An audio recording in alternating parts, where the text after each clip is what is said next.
Welcome back, everybody. We're continuing on with Max, and we are now entering into chapter 11. When we were last together, we were just finishing up the chapter. I will reread a couple of the sentences where we had got into the situation where Justin was told that he needed to go, that his dad expected him to come to work. I will expect you at work after the holidays, 8 o'clock sharp. Justin kept his back to his dad, gritted his teeth together to stop himself from saying anything he'd regret. Need to start pulling your weight around here, Justin. And that's kind of where that chapter ended up. Also, there was right smack in the middle of the lawn was a giant metal dog crate. So we know that those things have happened. Here we go, chapter 11. The rat-a-tat-tat of drums echoed down the town's main street, announcing the 4th of July parade.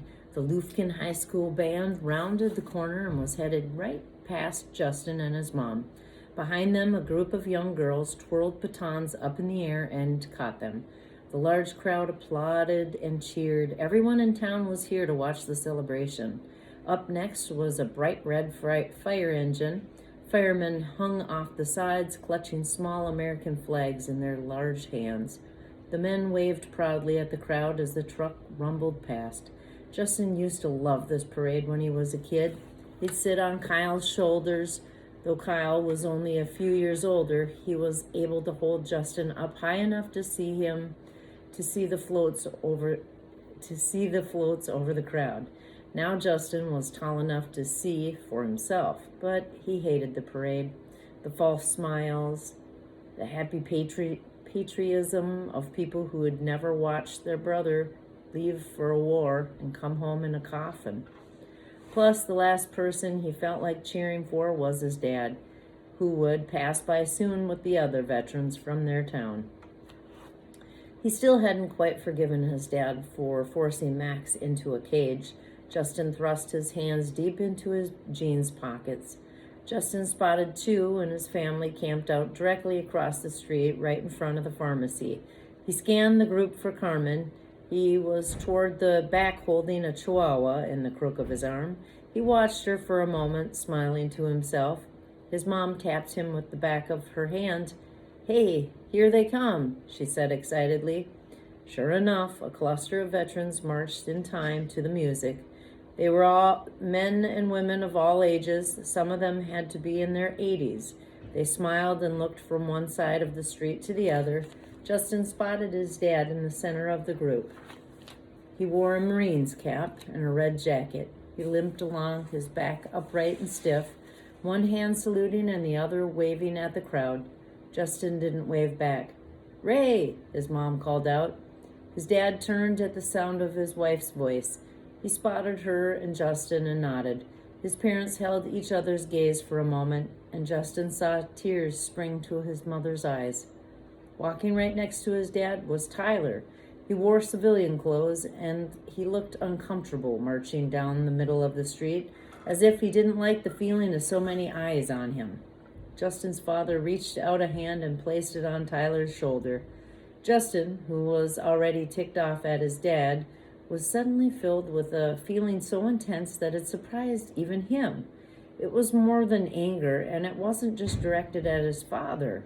It was directed at the unfairness of the world. Justin was beyond mad beyond the words that his brother was dead, but he was sad and frustrated too. He felt helpless to make his parents feel better, to make himself feel better. Seeing Tyler marching with his dad brought all those feelings out in Justin. It was wrong that Tyler was there with his dad instead of his brother. It should be Kyle. Once he reached the end of the parade route, Justin's dad doubled back and met up with his wife and Justin.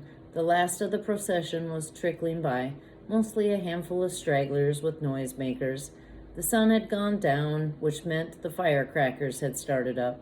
Justin could hear them popping, the sound drifting over from parking lots and alleyways. Usually he'd be out there with Chu, lighting them too, but he didn't feel like it this year. Justin and his parents settled in for the town's fireworks show. Justin leaned back against the hood of a car while his parents stood by side by side nearby. The sky darkened to black, then suddenly exploded with color and light. The loud boom started up a split second later, a symphony of crackles and blasts. Justin's eardrums tingled. He felt the deep bass of each explosion in his bones. He looked around at the upturned faces of the crowd. Everyone else was captivated by the show. They oohed and awed with each new burst. His mom leaned her head on his dad's shoulders. His dad took her hand and squeezed it. Justin felt tense and jumpy. He couldn't relax or escape the feeling that there was something sinister about fireworks tonight. Instead of seeming like a celebration, they seemed harsh and dangerous. Justin found himself wondering if the explosions in the Lufkin summer sky sounded anything like a rocket grenade going off in Afghanistan. That's when he realized what was bothering him. Max. Panic shot through Justin. He remembered what Sergeant Reyes had said, that Max was suffering from PTSD and couldn't bear the sound of loud noises. What did that mean for poor Max, who at that very moment was locked in a cage with no way of escaping the explosions? Justin knew Max was probably flipping out and felt horrible for leaving his dog all alone on the most traumatizing of nights. Without a word to his parents, Justin jumped off the car and pushed his way through the crowd. He walked quickly, then jogged, then broke into a full run. The fireworks lit up the road as he ran. He raced home as fast as he could, his side cramping up as he turned onto his block. He dashed past his mom's car and down the side of the house into the backyard. Justin stopped a few feet from Max's crate and put his hands on his knees, catching his breath. It was worse than he had thought. Max was completely crazy with fear. He spun in tight circles in his cage, whining and barking. He howled desperately with every new blast in the sky. Justin's heart leaped in his chest. He'd seen Max angry. He'd even been afraid of Max, but Justin had never seen him so scared. How was he going to calm down Max? "Max, it's okay," he said soothingly. "Take it easy, boy. I'm here now. It's just fireworks." Max whimpered sadly. For a second, Justin thought he had soothed him, but when a new firework lit up the night, Max barked and howled wildly. Justin had an idea. He ran over to the back door of the house and opened it. Then he ran over to Max's cage. He'd bring the dog inside. "I'm going to open the door, Max," he said gently. "Then you can come out, buddy." Justin swung open the door to the crate, but Max just backed away from him. "Come on, Max," Justin begged. "Come on out. Please, it's okay." Max spun in circles, all his hair standing on edge and his tail between his legs. "Let's go inside the house," Justin said. "Come on, Max, let's go." Justin took a step towards the house to demonstrate what he meant. Max suddenly stopped twirling and snarled at Justin. Justin froze. This was not going well at all. Had Max become dangerous again? His dog glared at him from inside the open crate. Another shower of light and sound burst down from above. Max pressed himself into the back corner of his cage, howling and barking. His tail hung even lower between his legs. Justin sighed. He knew he didn't have any other choice if he wanted to help Max. He stepped toward the crate. He wished there was another way, but he knew there wasn't. "Easy, Max, easy. Listen, I'm coming in, okay?" Max let out a little snort, but he stayed pressed against the bars, his head down, his scared eyes looking up at Justin. Justin held up his hand in a surrender gesture. He spoke softly as he bent over and stepped into the cage, which wasn't tall enough for him to stand up in. "Here I come, buddy." "It's okay, pal." Justin paused, then little by little crept farther towards Max. "Good boy, Max. I'm here.